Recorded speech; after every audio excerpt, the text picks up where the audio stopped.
এ নাও বৌমা, শাড়িটা ধরো। কিন্তু মা, এই শাড়িটা নিয়ে আমি কি করব? তুমি নাও, ওই শাড়িটা তোমার মাকে দিও। মাকে দেবো মানে?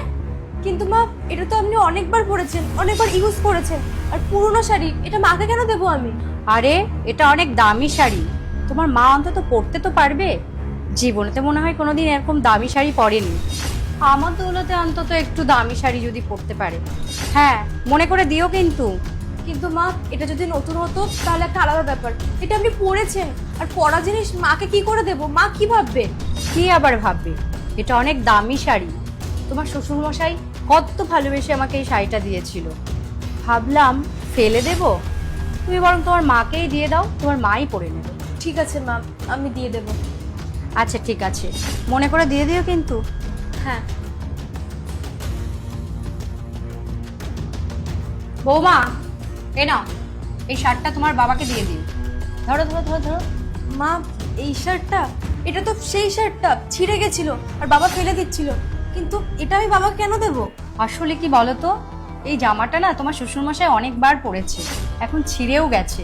আর তুমি তো ভালো করেই জানো তোমার শ্বশুরমশাই আবার ছেঁড়া জিনিস পছন্দ করে না। আর তোমার বাবা তো আবার একটু সেলাই টেলাই করে পরে, তাই ভাবলাম তোমাকেই দিয়ে দিই, সেলাই টেলাই করে একটু পরে নেবে। কিন্তু মা, এটা যদি আমি এখন বাবাকে দিই, বাবা তো এটাই ভাববে যে আমার মেয়ে শাশুড়ি আমাকে একটা ছেঁড়া শার্ট দিয়েছে, আপনাকে খুব খারাপ ভাববে। তার থেকে এটা ভালো না, এটা দিতে হবে না, এটা বরং ফেলেই দিন আপনি। আরে কে খারাপ ভাববে? তুমি কি জানো এটা কত ব্র্যান্ডেড জিনিস? এর পেছনে দেখো কত দামি ব্র্যান্ডেড ট্যাগ লাগানো আছে। জীবনে পড়েছে, তুমি বরং দিয়ে দাও। বারো ভাববে যে আমার দৌলতে কত ভালো ভালো জিনিসপত্র তোমার বাবা মা পড়তে পারছে। তুমি সেটা কি বুঝতে পারছো না? নাও ধরো ধরো ধরো। ঠিক আছে, আমি এলাম, তুমি বাকি সমস্ত কাজগুলো করে নাও।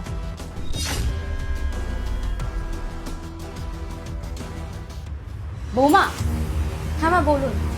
বলছিলাম তুমি তো বাপের বাড়িতে যাচ্ছ, তো এই মিষ্টির প্যাকেটটা নিয়ে যাও, তোমার বাপের বাড়িতে দিয়ে দেবে। কিন্তু মা, এই মিষ্টির প্যাকেটটা তো সেই হালখাতা থেকে এনেছিলেন, তাই না?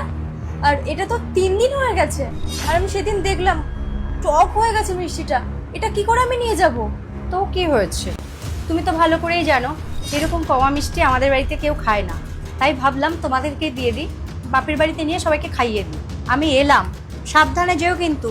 কিন্তু মা, আরে তোমরা চলে এসেছো? বাবা, এ তো দেখছি অনেক শপিং করেছো দুজনে। না না মা, আমরা শপিং করিনি। ওর বাবা মা 2 ব্যাগ নতুন জামা কাপড় পাঠিয়েছে আমাদের জন্য। কি বলছিস? মা, একটা কথা বলবো? আপনি যে জামা কাপড়গুলো আমাকে দিয়েছিলেন,